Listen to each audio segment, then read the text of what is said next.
ইটভাটার মালিকদের কাছে নদী ইজারা দিয়ে দেওয়া, কারণ তাদের মাটি প্রয়োজন।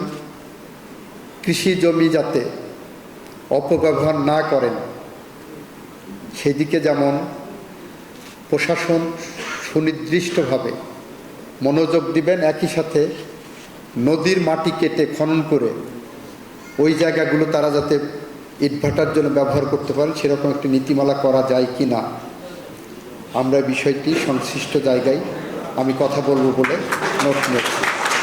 আমি আপনাদের ধানের শীষকে ভোট দেন, বিএনপিকে ভোট দেন, ক্ষমতায় গেলে আমরা কৃষকের জন্য কৃষক কার্ডের ব্যবস্থা করব।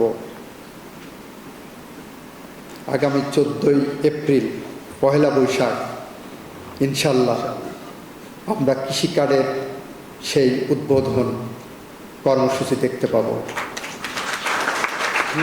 সুতরাং আপনারা যারা এখানে রাজনীতি করছেন, বিশেষ করে বিএনপির নেতারা এখানে যারা আছেন, তাদের বলছি দুর্বৃত্তায়নের পথে যদি কেউ হেঁটে থাকেন সেখান থেকে ফিরে আসুন। শহীদ রাষ্ট্রপতি জিয়াউর রহমানের আদর্শের পথ ধরে, তারেক রহমানের দেখানো কর্মসূচি ধরে আপনার জনগণের দোরগোড়ায় পৌঁছে যান। জনগণকে বুঝান আমরা প্রতারণা করি না, আমরা আল্লাহর সাথে শিরক করি না, আমরা বাংলাদেশে রাজনীতি করতে এসেছি, সেই রাজনীতি জনকল্যাণের জন্য রাজনীতি করি। আমরা বিএনপির রাজনীতির সাথে আছেন তাদেরকে বলছি মাননীয় প্রধানমন্ত্রীর ইশারা বুঝুন, মাননীয় প্রধানমন্ত্রীর কার্যপদ্ধতি অনুসরণ করুন, মাননীয় প্রধানমন্ত্রীর আদর্শিক যাত্রাকে ভালো করে অনুধাবন করুন।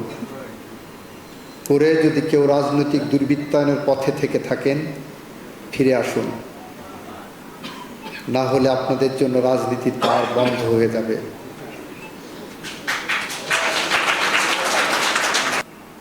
তাই আপনাদেরকে দ্ব্যর্থহীনভাবে বলছি,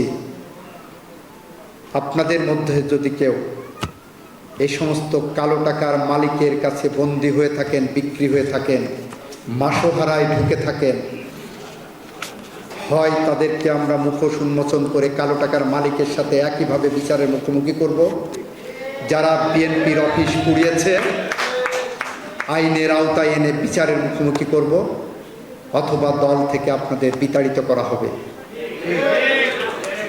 এমন একটি বিএনপি শুদ্ধি অভিযানে আমরা নামব।